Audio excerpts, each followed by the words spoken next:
In the landscape that we do our work, which is the legal world and the legislative world, we see every day how completely monolithic gender structures are.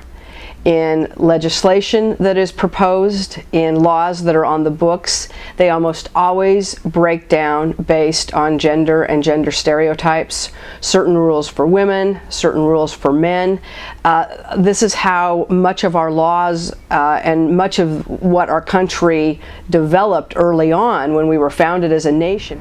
So today I think in San Francisco you have an incredible array of gender possibilities, but at the same time you have the gender binary that is very secure and firm in the ways in which people are expected to or supposed to behave. And I think that while we in San Francisco recognize that there are many possibilities in terms of gender, and that normal can really be expanded to mean a lot of things and should be expanded to mean a lot of things, I don't think that's the way it is in all of society, and I think that there can be real consequences for people who don't fit into those narrow roles because of that. We're still sort of victims of the 1950s. You know, there's been a growing movement to put gender identity in union contracts to protect folks. And the thing that's true is gender identity, again, is not just about transgender people.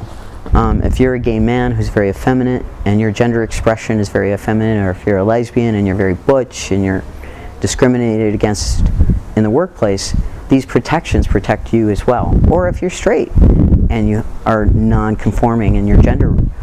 Because I think that it can both represent a kind of normative belonging or assimilation, a point of arrival. If you can be like the norms of gender, you are a part of the mainstream of society.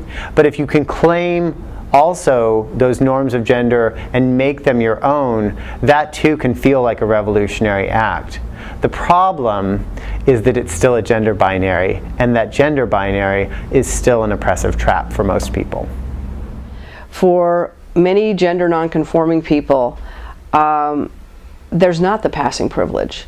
And so they walk out of their homes and they're risking what the reaction might be from a hostile public. While we have been struggling with a very fixed, normative gender, sex, sexuality system that has conflated heterosexuality, normative gender, masculine and feminine binaries, and male-female bodily sex for really the last 80 years at least, and that the height of that was definitely in the 1950s and 1960s, when there was a very specific and intentional medicalization of that normal conflation of heterosexuality, masculinity and femininity, and male and female bodily sex, as if these things were all exactly the same. When I was talking earlier about a woman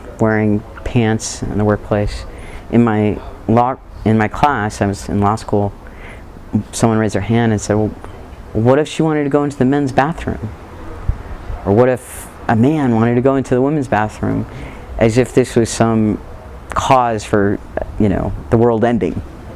And really what was underlying it was obviously fears around, you know, masculinity and femininity and sexuality. Well, I think that individuals police gender because there's something about the normalcy of what they imagine gender should be that is connected to their entire sense of social order. And so when that social order gets broken down in some way by people who step outside of those gender norms, it's really frightening. It's really threatening. And I think that it can really push people to a place where they do things that they would not otherwise do to other human beings. The most horrific stories that we've been involved in and that we know happen in this country involve brutality and violence against primarily transgender women from men who have used this transgender panic defense, indicating that they believed this person was a biological woman, found themselves attracted physically, sexually to this person, and when they found out that this person was in fact a biological man, they just went crazy. That fact and how that plays out really goes to the root of how difficult this problem is, because these are men who reacted based on their own threat, that their masculinity was threatened.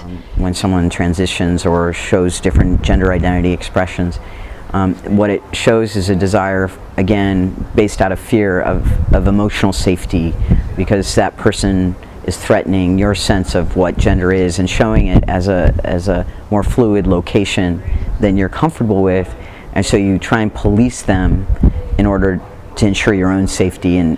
But those stories are really illustrative of how deeply encoded gender norms and conformity is, and how important it is, I think, for the LGBT community to really lead the way in attempting to break down those restrictions and deepen understanding about the fact that gender is a lot more fluid than our culture has allowed it to be. One of the first trans men that I knew, like literally one of the first prior to coming out, was a gay man.